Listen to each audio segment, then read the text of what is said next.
नमस्कार दोस्तों, हर्षित द्विवेदी एजुकेशन में आपका स्वागत है। मेरा नाम है विनीत सागर। क्लास 12 एनसीईआरटी पॉलिटी की किताब चल रहा था। Chapter 7 security in the contemporary world चल रहा है। तो अभी तक हमने इस चैप्टर में क्या क्या डिस्कस किए, क्या क्या समझे, एक बार रिकॉल करते हैं। हमने इस चैप्टर को शुरू किया था सिक्योरिटी के बारे में बात करके। सिक्योरिटी का बेसिक डेफिनेशन क्या होता है वो हमने देखा। फिर हमने ट्रेडिशनल नोशंस ऑफ सिक्योरिटी के बारे में डिस्कस किए। One is traditional notions external and the second is traditional notions internal. Traditional notions external में क्या है दोस्तों, देखिए कंट्री के बॉर्डर के बाहर से जब कंट्री के ऊपर थ्रेट आएगा, वो भी मिलिट्री फॉर्म ऑफ थ्रेट आएगा, उसे हम ट्रेडिशनल नोशंस एक्सटर्नल में काउंट कर सकते हैं।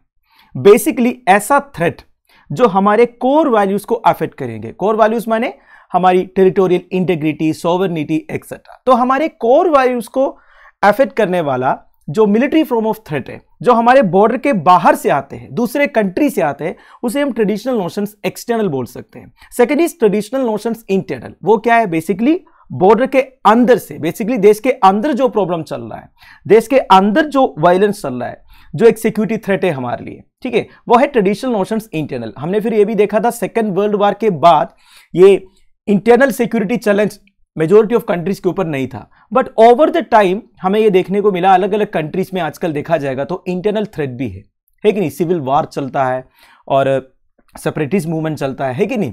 तो आजकल कंट्रीज को यह डर है, ये जो एक्सटर्नल थ्रेट है उसके साथ साथ अगर इंटरनल थ्रेट भी होगा तो फिर हम संभाल नहीं पाएंगे, है कि नहीं। वो बोलते हैं ना दोस्तों, अगर हम देश के अंदर का प्रॉब्लम्स को संभाल नहीं पाएंगे तो देश के बाहर से जो थ्रेट हमारे ऊपर आएंगे उसको कैसे संभालेंगे, है कि नहीं। तो बेसिकली एक कंट्री के ऊपर जो एक्सटर्नल थ्रेट है वो क्या है, वो है वार। जब एक कंट्री दूसरे कंट्री के ऊपर मिलिट्री अटैक करेंगे जिससे वो कंट्री के कोर वैल्यूज अफेक्ट हो सकता है, जैसे कि territorial integrity, sovereignty, independence etcetera. तो वो कंट्री के पास क्या क्या ऑप्शंस है इस सिचुएशन को काउंटर करने के लिए या फिर प्रिवेंट करने के लिए। 3-4 ऑप्शंस हमने प्रीवियस क्लासेस में डिस्कस किया था, जैसे कि एक है बैलेंस ऑफ पावर क्रिएट कर लो। मतलब अगर आपको लगता है आपका जो नेबरिंग कंट्री है या फिर कोई भी कंट्री आपको फ्यूचर में कभी अटैक कर सकता है, तो उस कंट्री के पास जैसे मिलिट्री पावर्स है, जैसे एडवांस्ड मिलिट्री इक्विपमेंट है, उसी तरह आप भी तैयार कर लो, है कि नहीं। इसके लिए बेस्ट एग्जाम्पल है इंडिया और पाकिस्तान के बीच में जो हो रहा है। जैसे इंडिया एक न्यूक्लियर पावर बना था, फिर पाकिस्तान भी न्यूक्लियर पावर बन गया था। जैसे इंडिया एक नया फाइटर एयरक्राफ्ट खरीदता है, पाकिस्तान फिर चला जाता है यूएसए के पास भीख मांगने के लिए, है कि नहीं। देखा जाएगा तो इंडिया के पास जैसे मिलिट्री इक्विपमेंट्स है, लगभग उतना इक्विपमेंट्स पाकिस्तान के पास भी है, ठीक है। कंपैरेटिवली काफी कम है, फिर भी Pakistan balance of power maintain करने की कोशिश करता है। दूसरा ऑप्शन है एक कंट्री के पास डिटरेंस। डिटरेंस मतलब क्या होता है, डराना। मतलब आप उस कंट्री को डरा सकते हैं कि अगर आप हमारे ऊपर अटैक करेंगे आपके साथ क्या होगा, उसका एक अंदाजा दे दो, ठीक है। तो उससे भी एक वार को आप प्रिवेंट कर सकते हैं। आपके ऊपर जो एक्सटर्नल सिक्योरिटी थ्रेट है वो आप कम कर सकते हैं, है कि नहीं। तीसरा ऑप्शन है कोलिशन या फिर अलायंस बना लो। इसके लिए बेस्ट एग्जांपल है नॉर्थ अटलांटिक ट्रीटी ऑर्गेनाइजेशन जो नाटो है, जिसमें करीब 30 मेंबर कंट्रीज है। नाटो का पॉलिसी आपको पता ही होगा, नाटो मेंबर कंट्रीज में से एक के ऊपर भी अगर कोई अटैक करेंगे तो ऐसे समझेंगे कि पूरे नाटो कंट्रीज के ऊपर अटैक है और वो एक साथ रिटेलिएट करेंगे, ठीक है। तो ऐसे अगर अलायंस आपने बना के रखा हुआ है तो कोई भी कंट्री आपको अटैक करने से डरेगा, है कि नहीं। तो ये सारी बातें हमने प्रीवियस क्लासेस में डिस्कस किए थे। आई होप आप मुझे फॉलो कर पा रहे हो। तो अगला टॉपिक है ट्रेडिशनल सिक्योरिटी एंड कोऑपरेशन। तो शुरुआत करते हैं। In traditional security, there is a recognition that cooperation in limiting violence is possible. These limits relate both to the ends and means of the war. तो basically देखिए इधर क्या बताया जा रहा है। ट्रेडिशनल नोशंस ऑफ सिक्योरिटी में cooperation का इंपॉर्टेंस बताया जा रहा है। कंट्रीज के बीच में अगर कोऑपरेशन होगा तो हम वायलेंस को लिमिट कर सकते हैं, ये बोला जा रहा है। देखिए ये जो एनसीईआरटी है ना, ये बड़ा कमाल का किताब है। मैं ये क्यों बोल रहा हूं, क्योंकि एनसीईआरटी किताब जो लिखा है बड़े बड़े प्रोफेसर्स ने लिखा है। अब उन लोगों को सब कुछ मालूम है, उन्होंने सब कुछ देख लिया। अब उन्होंने क्लास 12 के स्टूडेंट्स के लिए किताब लिखा। अब एक एक सेंटेंस के अंदर ना बहुत कुछ मतलब है। मतलब देखिए उनको जो भी चीजें पता है उन्होंने कंसेस करके एक सेंटेंस में लिख दिया। अब हमें वो समझना है। अगर आप ऐसे ही नॉर्मल किताब एनसीईआरटी को पढ़ते जाओगे ना, वो भी 11 12 क्लास का जो किताब है उसको आप ऐसे ही पढ़ते जाओगे, आपको कुछ भी समझ भी नहीं आएगा। एक एक सेंटेंस के अंदर बहुत कुछ चीजें छुपा हुआ है। फॉर एग्जाम्पल मैं आपको बता रहा हूं, इधर देखिए क्या लिखा है, ट्रेडिशनल सिक्योरिटी में ऐसा एक रिकॉग्निशन है कि कोऑपरेशन करने से वायलेंस को लिमिट कर सकता है। इसका मतलब ये भी है दोस्तों, देखिए कंट्रीज के बीच में कोऑपरेशन होगा तो इसका मतलब ये नहीं है कि वार ही नहीं होगा। अगर ऐसा होता तो आज दुनिया में कोई वार ही नहीं होता, ठीक है। पर कंट्रीज के बीच में कोऑपरेशन रहने से वार का जो इंटेंसिटी है, प्रभाव है, उसे हम कम कर सकते हैं। And this limits relate both to the ends and means of war. अब ये ends and means of war मतलब क्या होता है? इसका मतलब ये है वार लड़ने का जो तरीका है उसमें लिमिट्स लाओ। फॉर एग्जाम्पल मान लीजिए दो कंट्री के बीच में वार हो रहा है, अब वो वार में दोनों कंट्री अलग अलग वेपन्स यूज करेंगे। पर आप सोचिए दोस्तों, अगर एक कंट्री केमिकल वेपन्स यूज करेंगे तो कितना वो खतरनाक है आप सबको पता है। पर आजकल अगर आप देखोगे मेजोरिटी ऑफ कंट्रीज जब वार वगैरह लड़ते हैं तो ये केमिकल वेपन्स वगैरह यूज नहीं करते हैं, बायोलॉजिकल वेपन्स को यूज नहीं करते हैं, and most importantly nuclear weapon use नहीं करते हैं, क्योंकि ये सबके लिए ऑलरेडी इंटरनेशनली एक्सेप्टेड एग्रीमेंट्स वगैरह है, ठीक है। जैसे कि इंडिया का न्यूक्लियर डॉक्ट्रिन है, वो क्या है कि जब तक एक कंट्री हमारे ऊपर न्यूक्लियर अटैक नहीं करेंगे तब तक हम हमारे न्यूक्लियर वेपन्स को यूज नहीं करेंगे, ठीक है। तो इस तरह अलग अलग कंट्रीज का पॉलिसीज है।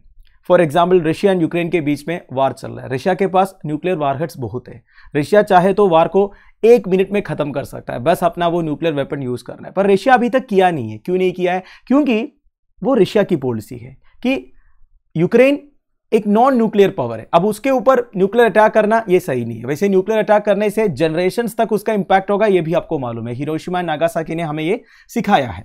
तो बेसिकली मीन्स ऑफ वार का मतलब क्या होता है? वार लड़ने का जो तरीका है उसके ऊपर लिमिट्स इंपोज कर लो। हो सकता है एक कंट्री के पास अलग अलग वेपन्स होंगे, दूसरे कंट्री के पास भी होंगे, पर आपको कुछ पर्टिकुलर सेट ऑफ वेपन्स को यूज नहीं करना है।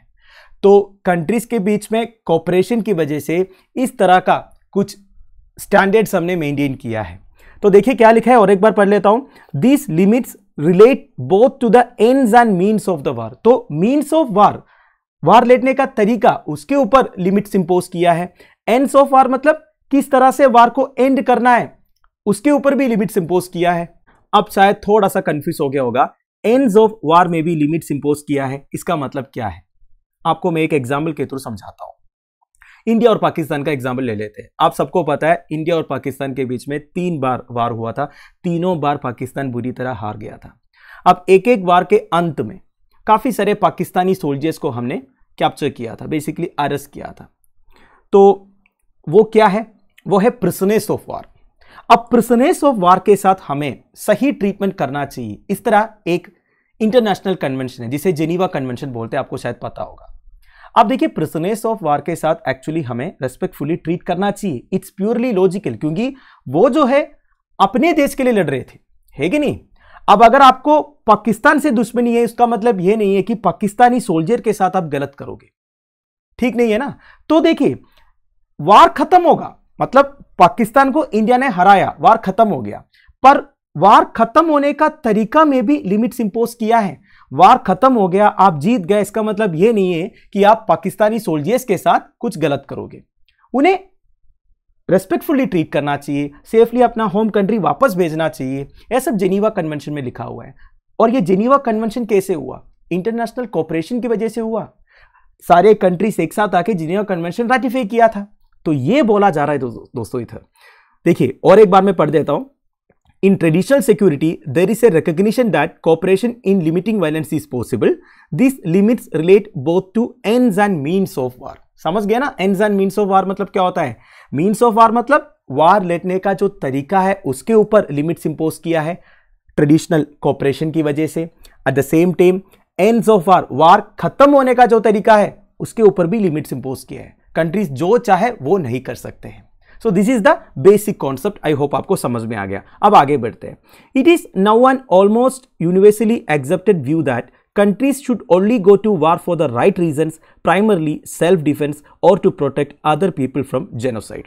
इसका मतलब यह है आजकल ये एक यूनिवर्सली एक्सेप्टेड पॉलिसी हो चुका है कि एक कंट्री दूसरे कंट्री के ऊपर बिना कोई सॉलिड रीजंस का वार नहीं लड़ेंगे।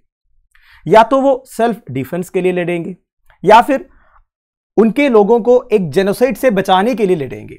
पर देखिए दोस्तों, इसमें और एक एडिशनल पॉइंट ऐड करना पड़ेगा। इधर लिखा है countries should only go to war for the right reasons.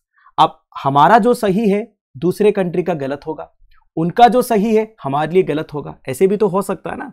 तो इधर बेसिकली ये बताया जा रहा है कि ये एक यूनिवर्सली एक्सेप्टेड व्यू हो चुका है या फिर पॉलिसी हो चुका है कि कंट्रीज जो है वार के लिए ओनली राइट रीजंस के लिए जाना चाहिए, या तो सेल्फ डिफेंस के लिए या फिर उनके लोगों को एक जेनोसाइड से बचाने के लिए, मतलब ज्यादा लोगों का डेथ नहीं होने के लिए। ठीक है, so war must also be limited in terms of the means that are used. ये मैंने आपको पहले ही बता दिया। Armies must avoid killing or hurting non combatants as well as unarmed and surrendering combatants. ये भी मैंने आपको बता दिया, ये एंड्स ऑफ वार में आता है। ठीक है, मतलब प्रिजनर्स ऑफ वार्स को हमें रेस्पेक्टफुली ट्रीट करना चाहिए। They should not be excessively violent, मतलब जो जीता हुआ कंट्री है वो ज्यादा वायलेंट नहीं होना चाहिए। अगर आप जीत गया तो जीत गया, ठीक है, बाकी टॉक्स जो है वो टेबल के आमने सामने होगा। ऐसा नहीं कि जो हार गए, जिसको हमने कैप्चर किया है, उसके साथ आप कुछ वायलेंस करोगे, जो भी है। Force must in any case be used only after all the alternatives have failed. देखिए, हमें वार पे तभी जाना चाहिए या फिर हमें फोर्स तब यूज करना चाहिए जब बाकी सारे ऑल्टरनेटिव्स खत्म हो चुका है। ठीक है, ऐसा नहीं कि आपने एक कंट्री को बोला कि आप ऐसा मत करो, तो उन्होंने बोला नहीं हम ऐसा नहीं करेंगे, तो ऐसा नहीं कि सीधा सीधा आपने अपना वार प्लेन भेज दिया, उधर बम गिरा दिया। ऐसा नहीं होना चाहिए। और भी ऑल्टरनेटिव्स आपको यूज करना चाहिए। दूसरे कंट्री से बोलना चाहिए कि आप भी बात करो इनसे, ऐसा मत करो, है कि नहीं। तो आपको सारे ऑल्टरनेटिव्स यूज करना है। एक वार को प्रिवेंट करने के लिए जो कुछ भी हो सकता है वो सब आपको यूज करना है। अगर आपके पास कोई भी चारा नहीं बचा है तब जाके आपको फोर्स यूज करना है। No, traditional views of security do not rule out other forms of cooperation as well. देखिए, इधर अलग अलग फॉर्म्स ऑफ कोऑपरेशन बताया जा रहा है दोस्तों। देखिए, प्रीवियस क्लासेस में हमने traditional view of security discuss किए थे। अगर एक कंट्री के ऊपर एक्सटर्नल थ्रेट है तो वो कंट्री के पास क्या क्या ऑप्शन है उसे काउंटर करने के लिए, वो हमने डिस्कस किया था। आपको याद है ना, क्या क्या था? एक है डिफेंस, दूसरा है डिटरेंस, तीसरा है balance of power and the fourth one is alliance making. तो ये सब करके वो अपने ऊपर जो सिक्योरिटी थ्रेट है उसे थोड़ा बहुत मैनेज कर सकता है। तो इधर क्या बताया जा रहा है, अलग अलग फॉर्म्स ऑफ कोऑपरेशन। उसमें the most important are, one is disarmament, second is arms control and the third is confidence building. तो ये ध्यान दीजिएगा, आपसे ऐसा भी क्वेश्चन पूछ सकता है दोस्तों। ठीक है, अलग अलग फॉर्म्स ऑफ कोऑपरेशन क्या है कंट्रीज के बीच में, किस तरह कोऑपरेट करके प्रॉब्लम्स को लिमिट कर सकता है। तो उसमें से एक है डिसआर्मामेंट, सेकंड है आर्म्स कंट्रोल, तीसरा है कॉन्फिडेंस बिल्डिंग। अब एक एक करके समझेंगे ये होता क्या है। सबसे पहले disarmament. Disarmament requires all states to give up certain kinds of weapons. देखिए, ये आप रिलेट कर सकते हैं कोल्ड वार से। जब हम कोल्ड वार वाला चैप्टर पढ़ रहा था तो हमने देखा कोल्ड वार के टाइम पर यूएसए और यूएसएसआर के बीच में आर्म्स रेस चल रहा था। तो दोनों बहुत सारे हथियार डेवलप किए थे। ठीक है, बहुत भर गए थे हथियार।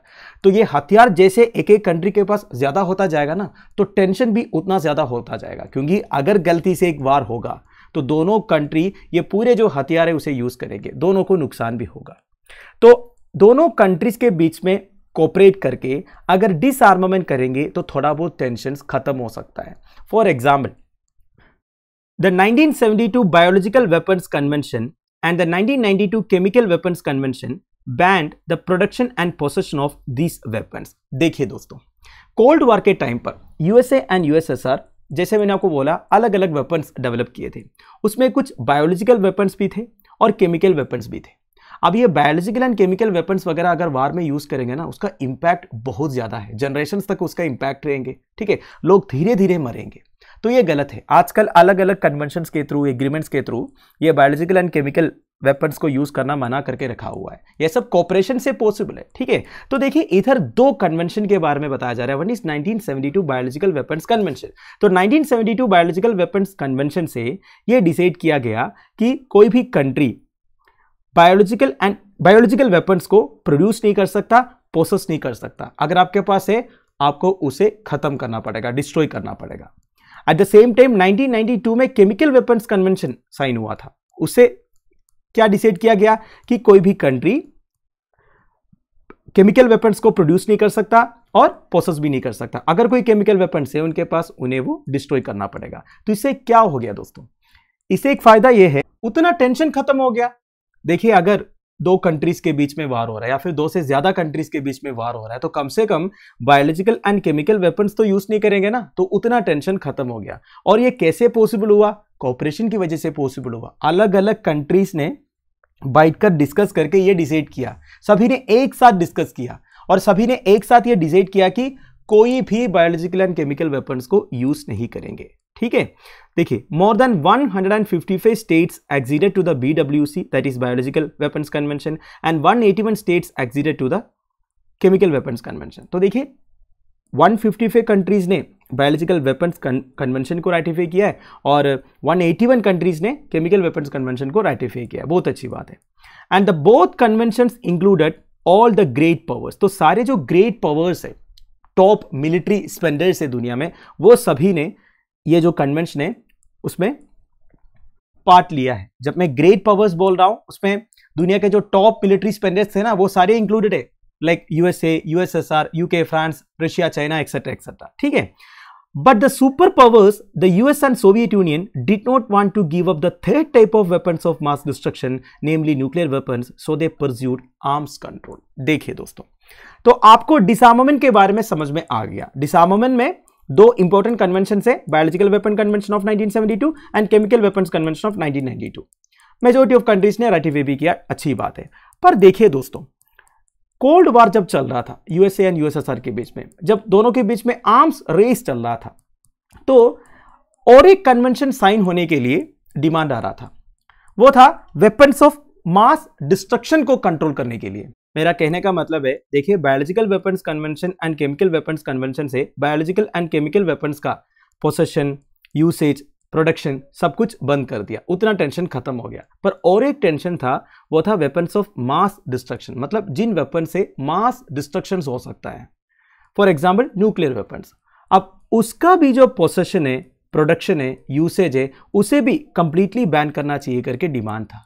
पर इस बार यूएसए एंड सोवियत यूनियन जैसे सुपर पावर्स ने एग्री नहीं किया। उन्होंने बोला, हम इस तरह कंप्लीटली उसका जो प्रोडक्शन एंड प्रोसेशन है उसे खत्म नहीं करेंगे, पर हम एक काम करेंगे, आर्म्स कंट्रोल करेंगे। तो अब दूसरा फॉर्म ऑफ कोऑपरेशन आ रहा है दोस्तों। डिसआर्मामेंट के बारे में हमने डिस्कस किया, आई होप आपको समझ में आ गया। अब हम आर्म्स कंट्रोल के बारे में बात करेंगे। देखिए, arms control regulates the acquisition और डेवलपमेंट ऑफ वेपन्स। ध्यान दीजिएगा, इधर आर्म्स कंट्रोल की बात किया जा रहा है, मतलब आर्म्स को कंट्रोल करेंगे, रेगुलेट करेंगे, कंप्लीटली बैन नहीं करेंगे। मतलब अलग अलग ट्रीटी के थ्रू ये बताएंगे एक एक कंट्री कितने आर्म्स को पोसेस कर सकते हैं, अक्यूर कर सकते हैं या डेवलप कर सकते हैं। कंप्लीटली बैन करने के बारे में बात नहीं किया जा रहा है, क्योंकि यूएसए और यूएसएसआर जैसे कंट्रीज मान नहीं रहे थे। तो 1972 में anti ballistic missile treaty sign होता है। It tried to stop the United States and Soviet Union from using ballistic missiles as a defensive shield to launch a nuclear attack। इसका मतलब क्या है दोस्तों? देखिए, आपको पता है 1972 तक यूएसए एंड यूएसएसआर दोनों न्यूक्लियर पावर्ड कंट्रीज बन गए थे। दोनों के पास कई सारे न्यूक्लियर वारहेड्स भी थे, तो ये डर था कि कौन किसके ऊपर फायर करेगा। ठीक है, तो ये 1972 में जो anti ballistic missile treaty sign हुआ ना, इससे ये डिसाइड हुआ कि कोई भी कंट्री मिसाइल के थ्रू न्यूक्लियर वेपन्स को लॉन्च नहीं करेंगे। ठीक है, बैलिस्टिक मिसाइल्स मतलब आप समझ रहे हो ना दोस्तों, ballistic missile basically heavy explosives को डिलीवर करने के लिए यूज करते हैं, चाहे वो न्यूक्लियर हो या केमिकल हो या बायोलॉजिकल हो। बैलिस्टिक मिसाइल का एक स्पेशलिटी यह है दोस्तों, इसे लॉन्च किया जाता है, ठीक है, और टारगेट तक उसे कंट्रोल नहीं करेंगे, एक पर्टिकुलर एरिया में इसे छोड़ दिया जाएगा। बेसिकली एक प्रोजेक्टाइल मोशन फॉलो करता है। तो मान लीजिए इधर से लॉन्च हो गया, ठीक है, इधर से इधर तक ये प्रोपेल्ड होगा, ठीक है, इसके बाद छोड़ दिया जाएगा, ग्रेविटी से वही प्रोजेक्टाइल मोशन फॉलो करके ये टारगेट में जाके गिरेगा। तो इसमें अगर न्यूक्लियर वारहेड्स वगैरह लगा के भेजेंगे ना, तो बहुत सारा डिस्ट्रक्शन हो सकता है। तो इस वजह से यूएसए एंड यूएसएसआर ने ये एग्री किया कि हम न्यूक्लियर अटैक बैलिस्टिक मिसाइल के थ्रू नहीं करेंगे। बस इतना ही समझ लीजिए। While it did allow both countries to deploy a very limited number of defensive systems, it stopped them from large scale production of those systems। देखिए, ये जो anti ballistic missile treaty sign हुआ, जैसे मैंने आपको पहले बोला, इसे कंप्लीटली कोई वेपन का प्रोडक्शन एक्विजिशन वगैरह खत्म नहीं हुआ, पर लिमिट किया। ठीक है, कितना तक आप प्रोसेस कर सकते हो, डेवलप कर सकते हो, वो सारे। So as we noted in chapter 1, the US and Soviet Union signed a number of other arms control treaties also. अब देखिए इधर अलग अलग आर्म्स कंट्रोल ट्रीटीज के बारे में बताया जा रहा है दोस्तों, ठीक है। एक्चुअली हमने ये सब कोल्ड वॉर के चैप्टर में डिस्कस किया था, एक एक ट्रीटी क्या है, डिटेल्स क्या है, मैंने आपको डिटेल में बताया था, अगर आपको याद होगा तो, ठीक है। तो देखिए कुछ इंपॉर्टेंट आर्म्स कंट्रोल ट्रीटीज के बारे में इधर बताया जा रहा है। वन इज सोल्ट ट्रीटी नहीं, सोल्ट 2 आप बोल सकते हैं। सोल्ट का फुल फॉर्म है स्ट्रैटेजिक आर्म्स लिमिटेशन ट्रीटी, ठीक है। फिर देखिए स्ट्रैटेजिक आर्म्स रिडक्शन ट्रीटी, बस आप इतना ही समझ लीजिए, ये सारे जो ट्रीटी है ना उसमें अलग अलग तरीके के आर्म्स कंट्रोल के बारे में बताया जा रहा है, मतलब एक एक वेपन आप कितना पोसेस कर सकते हो, ठीक है। And the Nuclear Non-Proliferation Treaty of 1968 was an arms control treaty in the sense that it regulated the acquisition of nuclear weapons. आप देखिए दोस्तों, न्यूक्लियर वेपन्स के लिए एक इंपॉर्टेंट ट्रीटी साइन हुआ था, ठीक है, वो है न्यूक्लियर नॉन प्रोलिफरेशन ट्रीटी, जिसे NPT बोलते हैं। 1962 में ये साइन हुआ था। तो ये बेसिकली रेगुलेट किया एक्विजिशन ऑफ न्यूक्लियर वेपन्स को, मतलब आप कितने न्यूक्लियर वेपन्स होल्ड कर सकते हैं, एक्वायर कर सकते हैं या पोसेस कर सकते हैं।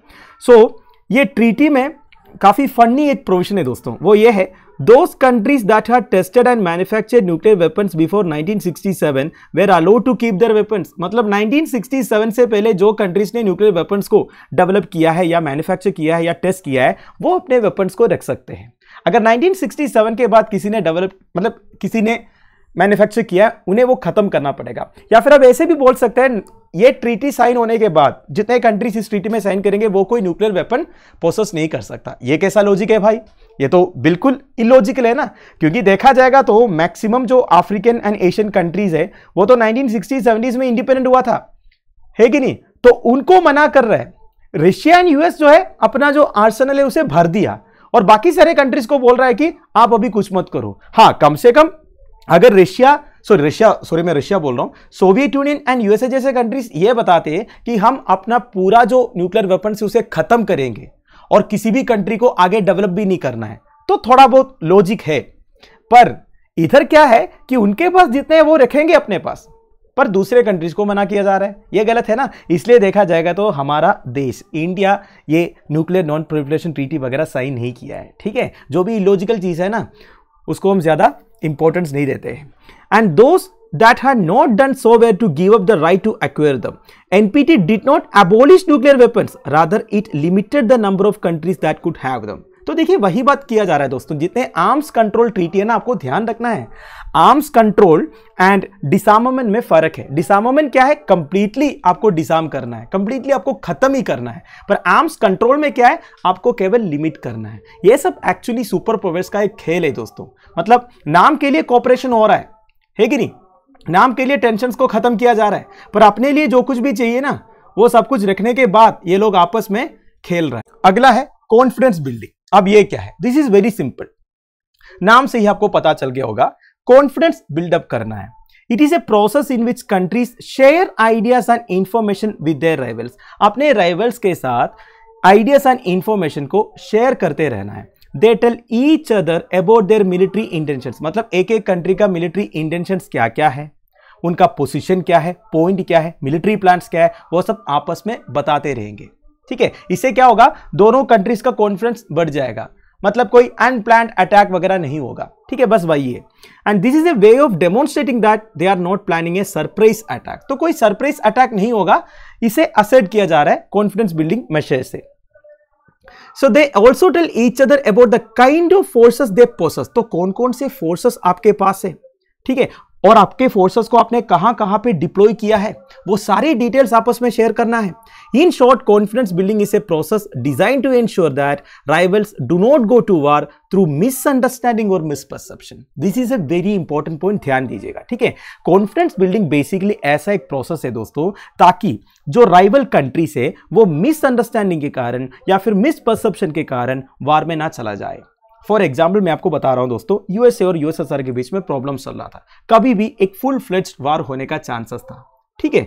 अगर कोई एक कंट्री थोड़ा बहुत प्रोवोक करता दूसरी कंट्री को तो वार हो जाता। तो ऐसे टाइम पे अगर कोई थर्ड कंट्री जो प्रॉब्लम क्रिएट करना चाहता है, वो अगर सोवियत यूनियन के ऊपर अटैक करता और ऐसा एक रूमर फैलाता कि यूएसए ने किया, ठीक है, अब ऑब्वियस सी बात है फिर सोवियत यूनियन रिटेलिएट करेंगे, फिर यूएसए रिटेलिएट करेंगे, तो इस तरह फुल फ्लड्स वार में वो कन्वर्ट हो सकता है। पर अगर सोवियत यूनियन के पास यूएसए के फोर्सेस कहां कहां पे डिप्लॉयड है, उनके पास क्या क्या वेपन्स है, वो सारे डिटेल्स रहेगा तो सोवियत यूनियन इजीली ये आइडेंटिफाई कर पाएगा या फिर ये फाइंड आउट कर पाएगा कि एक्चुअली यूएसए ने किया है ये या नहीं।